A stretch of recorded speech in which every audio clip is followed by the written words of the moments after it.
Istanbul کا قدیم محلہ ہے، بلاد بھی دنیا کے دامن میں ایک عجیب جگہ ہے۔ تین آسمانی مذاہب کے انتہائی کٹر لوگ ساتھ ساتھ رہتے ہیں۔ ایک طرف یہودی آباد ہیں۔ بلاد کے یہودی ہسپانیہ سے تعلق رکھتے تھے۔ 1492 میں سقوط غرناطہ ہوا تو عیسائیوں نے مسلمانوں کے ساتھ ساتھ یہودیوں کو بھی اسپین سے نکال دیا۔ اس مشکل وقت میں دو مسلمان ریاستوں نے ان کے لیے دروازے کھول دیے، مراکش اور خلافت عثمانیہ۔ آدھے یہودی طریفہ کی بندرگاہ عبور کر کے مراکو میں آباد ہو گئے اور آدھے بحری جہازوں میں بیٹھ کر استنبول آ گئے۔ اس وقت خلافت عثمانیہ پر سلطان بایزید دوئم کی حکومت تھی۔ سلطان نے انہیں بلاد کے علاقے میں آباد کر دیا۔ آج بھی اس محلے میں ان کے مکانات اور سیناگوگ موجود ہیں۔ ترکش یہودیوں کی اکثریت اسرائیل نقل مکانی کر چکی ہے، لیکن اس کے باوجود 15,000 یہودی آج بھی ترکی میں موجود ہیں، اور دوسری طرف افندی مسلمان بھی کثیر تعداد میں بلات میں رہتے ہیں۔ یہ لوگ اسماعیل آغا کے پیروکار ہیں، کٹر مسلمان ہیں اور اپنے حلیے کی وجہ سے پورے ٹرکی میں مشہور ہیں۔ افندی محلے کے تمام مرد بارش اور خواتین برقعوں میں ہوتی ہیں، اور یہ لوگ نماز کا خصوصی اہتمام کرتے ہیں۔ آپ کو نماز کے وقت کوئی مرد گلی یا گھر میں دکھائی نہیں دیتا۔ تمام ریسٹوران اور دکانیں بھی بند ہو جاتی ہیں۔ تیسری طرف بلات میں آرمینی عیسائی رہتے ہیں، اور یہ دوسرے عیسائیوں کے مقابلے میں سخت عقائد کے حامل ہیں۔ یہ محلہ یونانی آرتھوڈکس کے لیے بھی مکہ کی حیثیت رکھتا ہے، اور ان کا مقدس ترین چرچ پیٹری آرکیٹ بلات میں ہے۔ 30 لاکھ لوگ گریک آرتھوڈکس اسے اپنا قبلہ سمجھتے ہیں۔ گریک آرتھوڈکس یہودیوں کی طرح صبح، عصر اور مغرب دن میں 3 بار عبادت کرتے ہیں۔ چرچ بھی صرف ان 3 اوقات میں کھلتا ہے۔ رومی سپاہیوں نے حضرت عیسیٰ علیہ السلام کو ایک ستون کے ساتھ باندھا تھا۔ اسی ستون کا ایک حصہ روم، دوسرا فلسطین اور تیسرا استنبول کے پیٹری آرکیڈ میں نصب ہے۔ عیسائی اسے پلر آف فلیجیلیشن کہتے ہیں۔ مسیحی پوری دنیا سے اس کی زیارت کے لیے آتے ہیں۔ گریک آرتھوڈکس کی دوسری مقدس ترین عبادت گاہ پنایا ایاز مسیح ہے۔ عیسائی اس کے پانی کو مقدس سمجھتے ہیں۔ اس چرچ میں حضرت مریم اور حضرت عیسیٰ علیہ السلام کا لباس ہوتا تھا۔ یہ لباس 1400 سال تک اس عمارت میں رہا، اور عیسائیوں کا عقیدہ تھا یہ جب تک استنبول میں موجود ہے، دنیا کا کوئی شخص اس شہر کو فتح نہیں کر سکتا۔ یہ ہر حملے سے پہلے دونوں لباس سفید گھوڑے پر رکھ کر اسے شہر کی فصیل سے گزارتے تھے۔ سلطان محمد فاتح کے حملے سے قبل چرچ میں آگ لگ گئی اور دونوں لباس جل گئے۔ سلطان محمد فاتح نے قسطنطنیہ پر حملہ کیا اور یہ شہر واقعی فتح ہو گیا، لیکن آپ اللہ کا کرم دیکھیے، استنبول شہر میں اس وقت 3,500 مسجدیں ہیں، اور یہ ان کی وجہ سے مسجدوں کا شہر کہلاتا ہے۔ اذان کے وقت اللہ اکبر کی آواز گونجتی ہے تو بے اختیار وہ آیت یاد آ جاتی ہے، حق آ گیا اور باطل مٹ گیا، بے شک باطل تو مٹنے ہی والا ہے۔ ایفسس، حضرت مریم علیہ السلام کی زندگی کا آخری حصہ ایفسس شہر میں گزرا تھا۔ آپ کا گھر آج تک وہاں موجود ہے، اور عیسائی اس کی زیارت کو حج قرار دیتے ہیں۔ حضرت عیسیٰ علیہ السلام کے بعد یروشلم کی زمین مسیحیوں کے لیے تنگ کر دی گئی، چنانچہ یہ لوگ ایک ایک کر کے اسرائیل سے نکلنے لگے۔ سینٹ حضرت مریم کو لے کر ایفسس پہنچ گئے۔ حضرت مریم علیہ السلام نے شہر کی بجائے پہاڑ کے ایک غار میں اقامت اختیار کی، اور زندگی کے 20 سال اسی غار میں گزار دیے۔ حضرت مریم علیہ السلام وصال سے قبل دوبارہ بیت المقدس تشریف لے گئیں۔ 15 اگست اس گھر کا مصروف ترین دن ہوتا ہے۔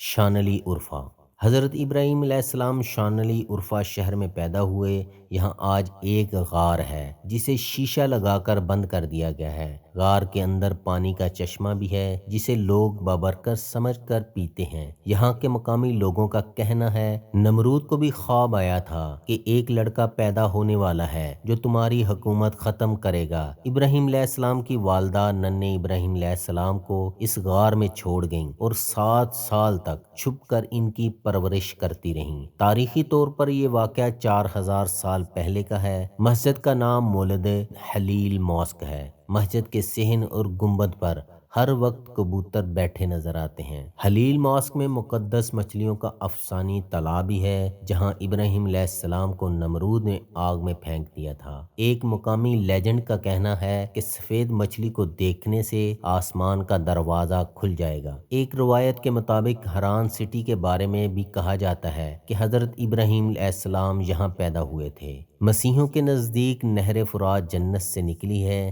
نہر فرات کا آغاز ترکی سے ہوتا ہے۔ اس جگہ اب ڈیم بننے کی وجہ سے بہت سی بستیاں ڈوب گئی ہیں۔ دریائے فرات کے کنارے بابلی حکومت تھی۔ حضرت ابراہیم علیہ السلام کی جائے پیدائش بھی اس کے کنارے ہیں اور مسیحیوں کے قلعے بھی موجود ہیں۔ رسول اللہ صلی اللہ علیہ وسلم نے فرمایا قیامت اس وقت تک قائم نہیں ہوگی جب تک کہ دریائے فرات سے سونے کا پہاڑ نہ نکل آئے جس پر لڑائی ہوگی اور ہر 100 میں سے 99 افراد مارے جائیں گے۔ ان میں سے ہر ایک یہ سوچے گا کہ شاید میں بچ جاؤں۔ ایک اور روایت میں ہے کہ قریب ہے کہ دریائے فرات خشک ہو کر سونے کے خزانے کو ظاہر کر دے، لہٰذا جو شخص اس وقت موجود ہو اس میں سے کچھ بھی نہ لے کیونکہ یہ ایک فتنہ ہوگا۔ ہم فتنوں سے اللہ کی پناہ مانگتے ہیں۔ محترم ناظرین کرام، ترکی ایک ترقی پذیر ملک ہے جس کی معیشت تیزی سے ترقی کرتی ہے۔ 2021 تک ترکی کی جی ڈی پی تقریباً 942 بلین امریکی ڈالر ہے جو اسے دنیا کی 20ویں بڑی معیشت بناتی ہے۔ یہاں فی کس آمدنی 10,863 ڈالر ہے۔ اس کا ڈائلنگ کوڈ +90 ہے۔ ڈومین نیم TR ہے۔ ٹرکش کھانے اپنی مثال آپ ہیں اور ان کی لذت کی دھوم دنیا بھر میں پائی جاتی ہے۔ ترکی کے مشہور کھانوں میں کوفتے، baklava, بورک، seekh kebab, chicken shawarma بھی شوق سے کھایا جاتا ہے۔ کوچا داشی بودرم سے 1.5 گھنٹے کی ڈرائیو پر ایک اور خوبصورت شہر ہے۔ یہ ہنی مون شہر سمجھا جاتا ہے۔ اس میں بھی پہاڑ کی اترائیوں میں سمندر کے کنارے خوبصورت ریزورٹ ہیں۔ گلیاں بھی قدیم اور پتھریلی ہیں۔ سمندر کے کنارے کافی شاپ اور ریسٹوران ہیں اور یہ بھی شام کے وقت ٹھیک ٹھاک مصروف ہو جاتے ہیں۔ انٹرنیشنل بحری جہاز بھی کوچا داشی رکتے ہیں۔ چارسمبا استنبول کا قدیم محلہ ہے۔ خوش اخلاقی سے لوگ ملتے ہیں اور لین دین کے کھرے ہیں۔ اس کے تمام مرد باریش ہوتے ہیں اور خواتین برقع پہنتی ہیں اور پورے محلے میں قدامت پرست مسلمان بستے ہیں۔ تصویر نہیں بناتے اور اذان ہوتے ہی دکان کھلی چھوڑ کر مسجد چلے جاتے ہیں۔ ٹرائے ترکی کا ایک قدیم شہر ہے۔ یہ شہر ایجین سی سے 6 کلومیٹر کے فاصلے پر ہے۔ ٹرائے میں 3500 سال قبل ٹروجن وار ہوئی تھی۔ یہ جنگ ہیلن کے لیے ہوئی تھی اور وہ آگے چل کر دنیا میں لٹریچر، ڈرامے اور فلم کا مستقل موضوع بن گئی۔ ٹروجن وار نے 3500 سال قبل ایک جنگی تکنیک کو متعارف کرایا۔ یہ تکنیک آج بھی دنیا کی ہر جنگ میں استعمال ہوتی ہے۔ ٹروجن وار میں پہلی بار دشمن کو قتل کرنے کی بجائے زخمی کیا گیا تھا۔ کنگ ایگامیمنون نے اپنے سپاہیوں کو حکم دیا تم اپنے مخالف کو صرف زخمی کرو، قتل نہ کرو۔ جنرل نے بادشاہ سے پوچھا ہم دشمن کو مار کیوں نہیں رہے؟ بادشاہ کا جواب تھا مرا ہوا سپاہی